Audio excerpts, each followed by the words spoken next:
So number 2 says that a grandfather clock loses K minutes every L hours. At this rate, how many hours will the grandfather clock lose in 1 week? So what we want to realize is that we can make this really simple on ourselves by replacing these two variables with numbers. And we can actually pick whatever number we want, and it's going to make this helpful. However, what we want to notice is that we have a big underline in that problem.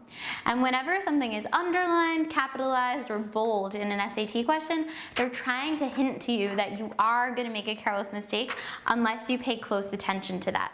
So we're not going to do that because we're going to remember that, and we're going to pick numbers that make this a lot easier on ourselves.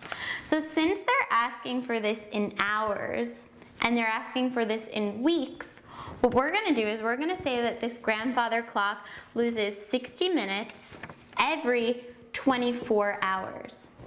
So that really can be switched over to it loses 1 hour, because 1 hour is 60 minutes, every 24 hours, which is 1 day.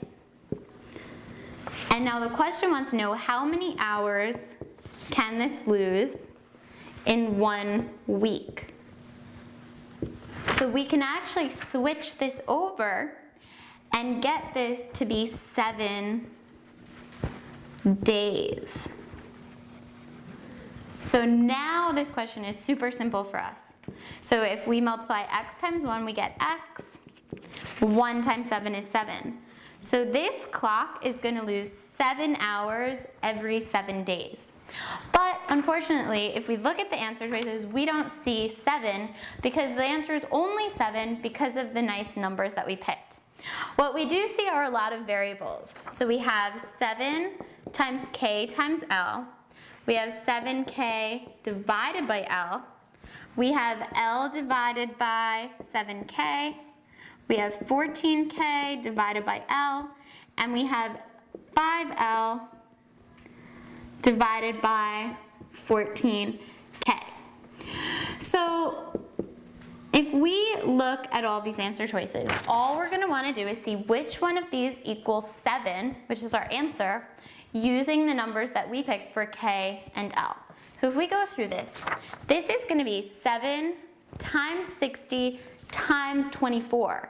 We don't even have to do the math there to realize that that number is going to be way bigger than 7. So this is out.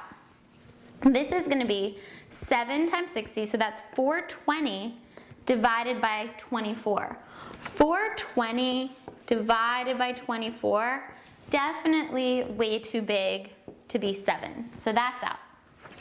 This one is now going to be 24 divided by 7 times 60. So 24 divided by 420, that's a tiny little fraction, so that's not equal to 7.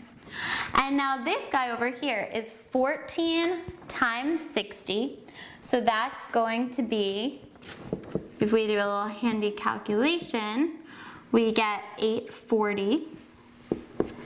And then on the bottom, it's going to be 5 times 24, which is going to be 120. And if we divide 840 by 120, we end up with 7. And that is going to be your answer.